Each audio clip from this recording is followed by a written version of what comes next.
Film emulation has really just exploded.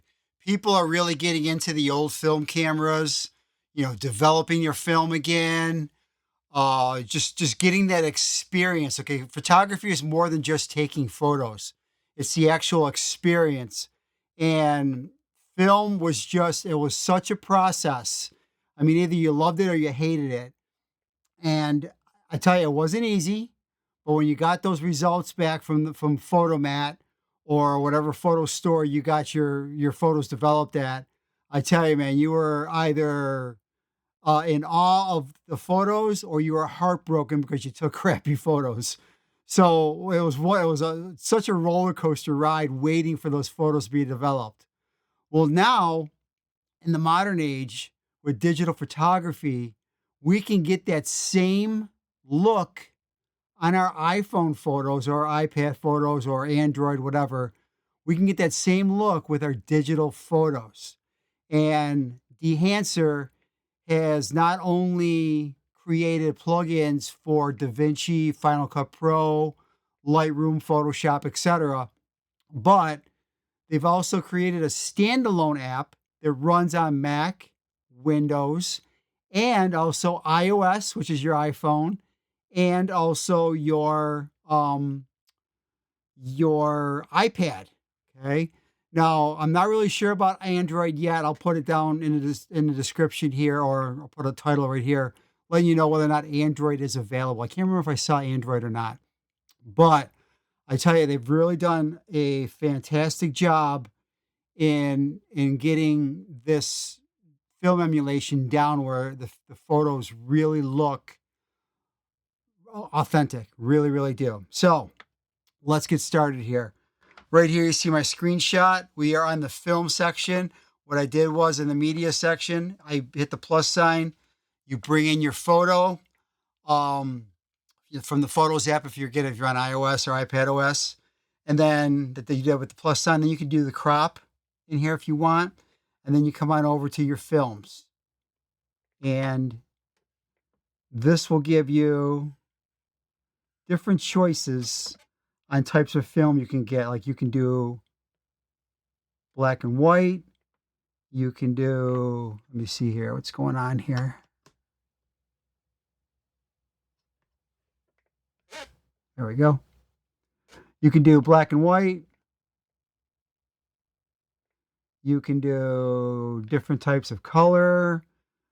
They have Fuji, Kodak, Ilford, you name it. They have all the different older films, and some of these films are actually still being made today. Like I do know one of my favorites I like to use. I'm not going to use it today because I do use it a lot, but one of my favorites is Kodak Gold.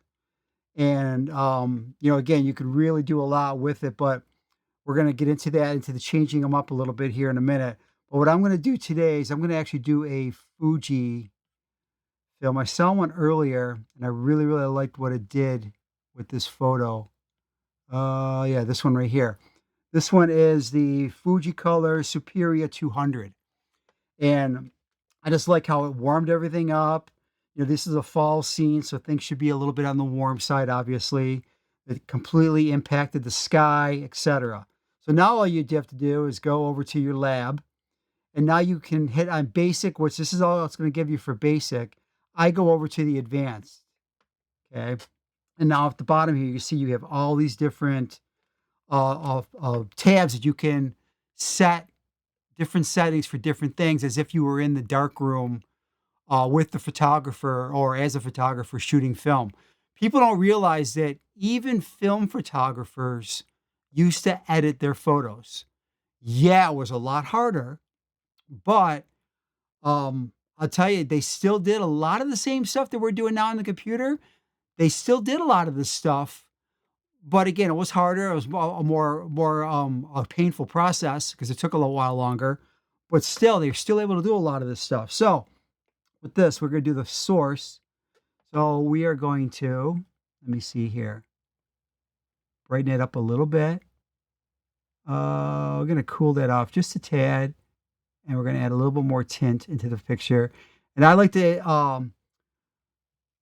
do the defringe just in case there's any issues with the edges of the contrast between light and dark, in case there's any defringing going on, I should say fringing, not defringing. If there's any fringing going on, I want to take care of it. So now we come on over to developer, and this is just like what the labs did when they were developing your film. They could tweak your film as well as a photographer can. Okay, so they could do it they're going to do it in a dark room. Now, usually most professional photographers, they develop their own film. They didn't take it to a lab. They usually did it themselves because they wanted to do all these tweaks. So push pull, I can sit there and let me see here. Do we want to warm this up? Yeah, we're gonna warm this up a little bit here. Contrast, we want to bring some contrast down a little bit. We're gonna add some back later. Gamma, we're gonna brighten it up a little bit, and then we're gonna do a color boost right about there. Again, a lot of the film that the look that it had, it either had a very impactful color profile, or it was just the opposite. It was kind of faded. It was kind of like called a bleach process, where it would lighten up the colors a little bit and kind of faded. So it would go either or. But in this particular one, we are going to boost the color a little bit. Compression, I usually don't use it too much. I usually just leave it whatever the default settings are. Expand, this is where you can really play around with your dark point. Here's where I kind of like giving it that faded look a little bit. And then the white, we can brighten it or darken it. So I'm going to brighten it up just a little bit. All right. And then print. This is the big one for me. I like going into the Kodak. And again, right there, you can see how it warmed it up. And again, you could brighten it up. You could darken it up here. I'm going to keep it right about there. And then tonal contrast right there. Color density, target white. We're going to warm it up just a little bit more. There we go. And here, there's something called antique range or analog range limiter. And you can see how when I turn it off, it's got a little more contrast. And what I'd like to do here is turn that on and then increase my contrast a little bit. It still has that faded look, but it gives a little bit more depth. So now color head, I rarely ever mess with this one. Again, they give you the option to do this stuff, but you don't have to. You don't have to use it. Usually I just leave it whatever the default settings are for this particular tool. Film grain, this is where you could really play. Custom, or what I like to do is I like to come and go with maybe like a 16,500. And then we just bring it down a little bit. You could see the grain there. Now you could go and customize all this stuff if you want to, which is really, really cool about Dehancer. It's not just a preset. You can actually edit every step of the way. Okay, now halation. This is where we can really, really show the warmth. I'm going to do the 35 super, I think. And, or do we want to go a little bit more? Let's go. Oh, there we go. So you can see the difference right there. That's way too much. So you can see the glow around my wife's hat right there. Okay, that's what it kind of does. It works really, really good when you got like neon lights and stuff. It's really, really cool. But I'm going to bring this back down here to 35, and then I'm going to bring this down a little bit here. Now, on the computer version, on the plugins, they have a mask setting where you can turn a mask on, and you could see the parts of the photo that you're affecting. I really wish they would bring this to the mobile versions and also onto the desktop version. I don't think it's on the desktop version either. But I tell you, it really, really helps to fine tune your different effects that you're doing here. Now the next one is bloom. Another one that's great when you are at nighttime with neon lights. This one, we are going to bloom it up a little bit here. And all it really does is give it a little bit of a fade, or I should say a softness, where if the lights are harsh, a lot of times with digital photography, everything is super sharp. And at one time we liked that. We wanted to get super sharp and see how sharp we can get. But then they got to the point where it looked fake. So now this allows you to kind of unsharpen what your phone or, if you're doing it on the computer with your cameras, photos, it allows you to unsharpen a little bit and make it look a little bit more natural. So where's the bloom right there? And then now we got the vignette. And this one I kind of, let me see here. I like to do a pretty big vignette. Aspect ratio. We're going to go here. Here we go. This way a little bit. Feather. We don't want to feather it too much. Let me see. Exposure. Do we want to bring that down a little bit? Yeah, I want to bring that down a little bit there. Okay. And then we have something called film damage. Now, what this does is it allows you can see the little specks coming in to the photo. And you could change. Also, too, they have different settings that you can use. So I can come over here and use an 8mm. And I could do it this way. And there's also, because you don't have all the settings when you're using the presets, they have a refresh where you can keep hitting refresh. And it'll give you different versions of it. But I'm going to go back to custom. We're going to add a few more hairs into the photo. I used to hate when you got that scratches. Here's the scratches there. So you can see how they're all moving around. Now this works really, really good with video. You can, again, the plugin I use in Dehancer or Final Cut Pro, you could put the film damage in there, and as you're playing the video, the dust and stuff starts floating around the same way it would on a real old-fashioned 8mm movie. It was fantastic. And I tell you, back in the day, you hated it because it was like, you felt like your film was ruined. But now when you look at it, like, it actually was part of the charm of that old school analog film. So, and then there's the last one here. I don't use it this often. Once in a while I'll do, is something called overscan. And what this does is, let me see here. We'll do ultra. There we go. We could do that. And then we could scale it up a little bit, or we could scale it down. We're going to scale it up a little bit. We're going to offset the photo so we can balance the photo up a little bit. Let me see. No, we want to bring that down. And let me see. Maybe we want to do a different one here. Let's go back to this. Yeah, this one's better. This is the one I like a lot. Let me see.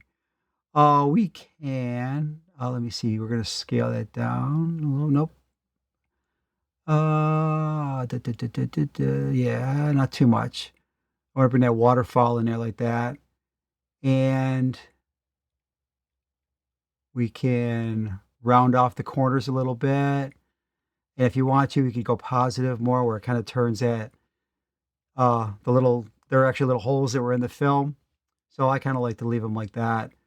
You can turn the orientation if you want to, the horizontal. Again, I don't use it that often. I kind of do it. This is a vertical photo, so I'm going to go vertical with that. Let me see here. Lens zoom. There we go. That's what we could do here. We could bring that out a little bit, or we could bring it back in, either or. I want to bring a little bit of the sky in there. And a little bit there. And if you want to, you can flip it. So, and again, I mean, that's pretty much it. I mean, that is Dehancer. I mean, you've seen a lot of videos that I've taken or I've done with Dehancer. It is a product that I've used. Yes, they did give me this video, or this video. They gave me the app for free, and in return, I do videos for them. However, going back to before I started working with Dehancer, this app was on my wish list for quite a while. Not so much the iOS version, but like the plugins for Photoshop, and as well as for like DaVinci and Final Cut Pro, because I really like that old school look that you can get on your photos, and also with your videos as well. So, disclaimer, they did give me a license, and in return, I do these videos for them. Just want to make sure I'm perfectly clear on that. So anyway, I do have a discount code down in the description, and I'll put it up here on the screen too, so you guys can get a little bit off. And again, I get a little kickback, nothing much, but if you do purchase the app, I do get a kickback.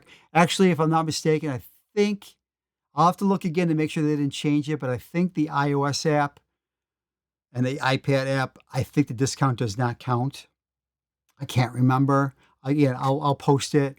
They kind of made some changes to the way they're doing things right now they used to have where you could buy a perpetual license, and I think now they're going basically subscription.